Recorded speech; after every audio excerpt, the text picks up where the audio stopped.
안녕하세요 여러분, 라나스입니다. 이번 시간에는 선생님들께서 아이들과 오일 파스텔 활동을 하시기 전에 아이들에게 꼭 다른 거 몰라도 이것만은 꼭 준비시켜야 하는 준비물들을 소개해 드리려고 합니다. 우선 첫 번째로는요, 바로 이 마스킹 테이프인데요. 다이소에서 쉽게 구할 수 있어요. 되게 다양한 색깔과 예쁜 디자인들로 이렇게 쭈르르륵 해가지고 한 묶음씩 팔고 있는데요. 많을수록 좋아요. 이 마스킹 테이프 자체가 용량이 생각보다 많지 않아요. 그래서 한두 개만 사면은 금방 동나기 때문에 최대한 아이들에게 많이, 그리고 자기 마음에 드는 디자인으로 준비하라고 말씀해 주시면 되고요. 또 이 마스킹 테이프를 부르는 다른 말은 종이 테이프라고도 하는데, 그 미술가용으로 나온, 여기 제가 사진을 띄워놨는데 이런 종이 테이프도 있어요. 근데 얘는 좀 억세요. 억세서 아이들이 이거를 도화지에다 붙일 때 이 찐득이가 너무 세서 도화지가 다 뜯겨져 나가는 일들이 생기더라고요. 그래서 그런 전문가용보다는 좀 얘네는 좀 얇거든요. 다이어리 꾸미기 이런 용으로 나온 거라서 이런 애들로 붙이는 게 훨씬 더 도화지 뜯어지는 거를 방지할 수 있습니다.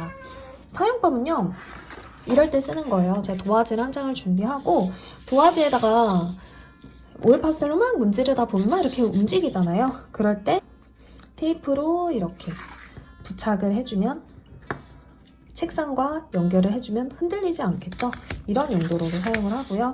또 도화지에 그림의 영역을 지정할 때 이렇게 가로, 세로 이렇게 영역을 나눠서 내가 원하지 않는 영역에 오일 파스텔이 삐져나가지 않게 해주는 역할을 합니다.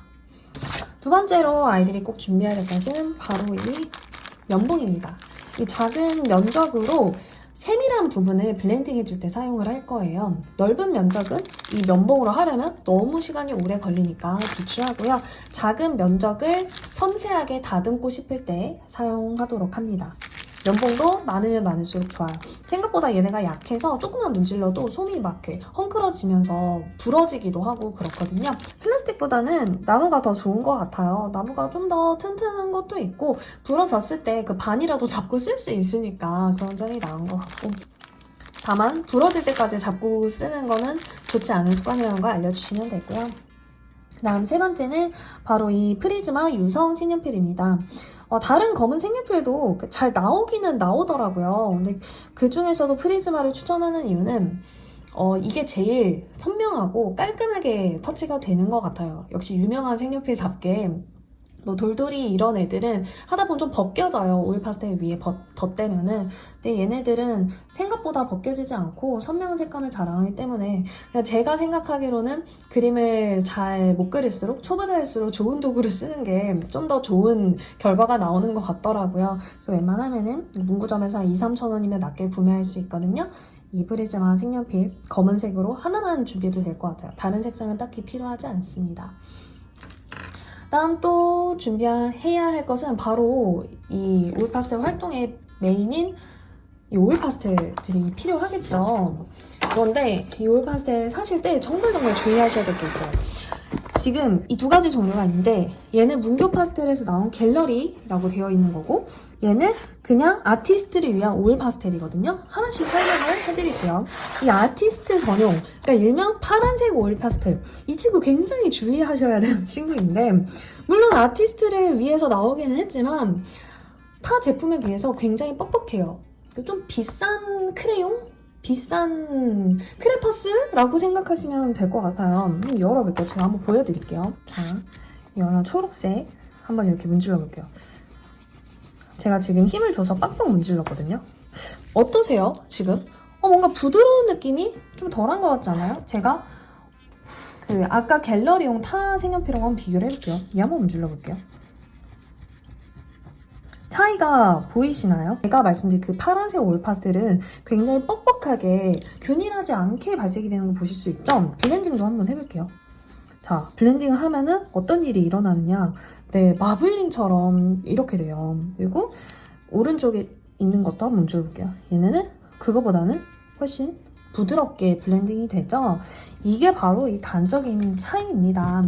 실제로 저도 처음에 오일 파스텔에 대해서 잘 모를 때 아이들한테 이 파란색 문교 아티스트 전용 오일 파스텔을 시켜줬었는데 너무 크레파스처럼 나오니까 그림이 안 예쁘고 블렌딩도 잘 안 되더라고요. 그래서 이 파란색 뚜껑의 오일 파스텔은 아무리 색깔이 다양하더라도 절대 웬만하면 사지 않는 것을 추천합니다.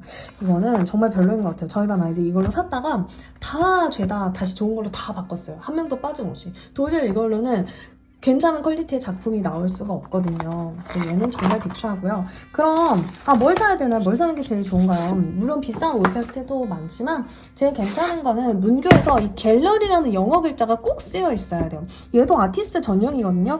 하지만 좀 더 고급 레벨인 것 같더라고요. 이 차이를 어떻게 아실 수 있냐면은 열어보시면 이건 72색이거든요. 보면은 여기 오일 파스텔 위에 갤러리라고 영어 글자가 꼭 쓰여 있어요. 다른 문교에서 나온 방금 보여드린 애는 그런 글자가 없고 그냥 오일 파스텔이죠. 얘는 안 돼요. 이 갤러리라고 쓰인 것만 사시는 게 좋습니다. 색깔은 그럼 몇 가지 색깔 종류를 사는 게 좋은가요? 라고 한다면 진짜 제가 드릴 수 있는 말씀은 다다 액션이에요. 많이 살수록 더 좋은 퀄리티의 그림을 그릴 수 있어요. 72색, 120색, 현존하는 최다의 컬러를 살수록 좋지만 하지만 그렇게까지 할 필요는 또 없다. 많으면 좋지만 48색 정도면은 충분히 예쁜 그림을 그릴 수 있다고 말씀을 드릴 수 있을 것 같아요. 12색, 24색 너무 적고 48색이 딱 적당합니다. 아이들에게 조금 비싸더라도 48색 사게 하시는 거를 추천해 드리고요. 헌재님께서는 72색 정도 사시는 게 제일 좋을 것 같기는 해요. 그리고 또 주의하실 점은 오일 파스텔을 아이들이 가지고 있는 색상이 많으면 많을수록 그건 상관없어요. 하지만 너무 적은 아이들은 선생님께서 시범을 보여주시거나 영상을 틀어주실 때 그 아이들한테 색깔이 없을 가능성이 굉장히 높아요. 그럼 애들은 대체색을 찾아서 해야 하는데 그럼 대체색을 찾아서 하면 원래 보여주는 그림과 다르게 나오고 아이들이 대체 색상도 적절한 걸 찾기 어려워하기 때문에 웬만하면은 선생님께서 안내를 해주실 때 48색만 사와라. 36색만 사와라, 72색만 사와라 이렇게 딱 정확하게 색깔을 내려주시는 게 가장 편하고 예쁘게 재밌는 활동을 할 수 있는 방법인 것 같습니다. 그리고 또 준비하면 좋을 것이 바로 이 키친타올이에요. 이건 뽑아 쓰는 타입의 키친타올인데 어떤 키친타올이든 좋아요. 아이들 반에 이건 아이들이 가져와도 되긴 하는데 선생님께서 학급 운영비로 한두 개 정도 롤로 사놓으시고 아이들한테 한 장씩만 주시면 괜찮을 것 같아요. 이 키친타올은 언제 쓰느냐? 이렇게 고이 접어서 블렌딩을 할 때 씁니다. 손가락으로 블렌딩하는 게 제일 직관적이고 좋기는 한데 아시다시피 손가락이 지금 울퉁불퉁 하잖아요. 곡선이 있고 또 면적이 좁기 때문에 생각만큼 손에 감각이 익숙하지 않은 친구들은 블렌딩이 예쁘게 나오지 않을 수 있어요. 자국도 생기고 이 키친타올을 이렇게 잡아보면 생각보다 면이 균일하잖아요. 그리고 일반 휴지와 다르게 키친타올은 튼튼하기 때문에 잘 뭉개지지 않아요. 만약에 휴지로 문질렀다 한다면 그냥 때가 막 나오겠죠? 근데 키친타올은 때가 나오지 않고 계속 이면 그대로 유지가 되거든요. 그래서 이렇게 문지르면은 생각보다 균일하게 그리고 손으로 했을 때보다 훨씬 더 자연스럽게 그라데이션 할 수 있기 때문에 초보자일수록 키친타올로 넓은 부분을 문지르는 게 좋은 것 같아요. 그 세밀한 부분만 손가락 또는 면봉으로 활용해 주시는 게 좋고요. 다음 추가 준비물, 이것도 있으면 좋다 하지만 없어도 된다 하는 거는 바로 이 종이 연필 찰필인데요.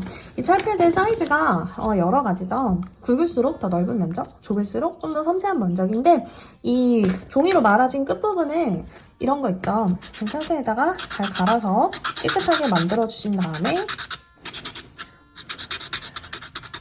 블렌딩하고 싶은 부분에다가 문지르면 되는데 이런 식으로 하면은 자연스럽게 문질러집니다. 이것도 너무 넓은 면적보다는 적당히 디테일한 표현을 하고 싶은 부분에 사용하는 게 좋은데요. 이것도 있으면 좋은데 사실 면봉으로 해도 되는 부분이라는 생각이 들어서 있다면 가져오고 없다면 말고 정도의 준비물이 될 것 같습니다. 찰필 사용할 거면 이것도 꼭 필요해요. 이것도 뜯어 쓰는 건데 하나씩 뜯으면서 찰필 깎아주는 역할을 합니다. 추가로 필요한 준비물은 바로 이거는 선생님께서 학급 운영비로 사두시는 게 좋을 것 같아요. 포스카 마카 흰색인데요. 이 포스카 마카 특징이 여러분도 많이 보셨겠지만 이런 매끄러운 면, 종이 할 것 없이 전부 불투명하고 완벽하게 마치 포스터 물감처럼 선명하게 발색된다는 장점이 있어요. 그래서 아무리 두껍게 올 파스텔을 올렸더라도 그냥 여기다 한번 해볼까요? 아무리 두껍게 올 파스텔을 올렸더라도 이 흰색 포스카 마카로 위에다가 달이나 별이나 이런 것들 선명하게 그릴 수 있다는 장점이 있어요. 포스카 마카는 이렇게 두꺼운 사이즈도 있고 이렇게 얇은 사이즈도 있는데요. 이게 0.9에서 1.3mm, 이게 1.8에서 2.5mm인데요. 조금 더 작은 사이즈, 이 PC 3M이라고 적혀 있거든요. 얘 사이즈가 적당한 것 같아요. 아니면 얘보다 더 작거나 그러면 별이나 달 디테일하게 그릴 때도 좋은 것 같아요. 저 같은 경우엔 포스카 마카가 막 그렇게 싼 편은 아니에요. 그래서 한 10개 정도만 구비를 해놓고 모든 별로 다 그린 아이들부터 먼저 사용하고 반납하고 이런 식으로 운영을 했었습니다. 자, 오늘은 이렇게 오일 파스텔 활동하시기 전에 아이들이 꼭 준비해야 되는 준비물들을 알려드렸는데요. 다시 한번 정리해드릴게요. 마스킹 테이프, 프리즈마, 검은색 유성 색연필, 그리고 면봉, 키친타올, 오일 파스텔, 반드시 갤러리라고 쓰인 것, 이것만 준비하면은 아이들이 어렵지 않게 수업을 들을 수 있을 것 같습니다. 그러면 다음번에 오일 파스텔로 조금 더 쉽게 블렌딩하는 법에 대해서 들고 올게요. 안녕!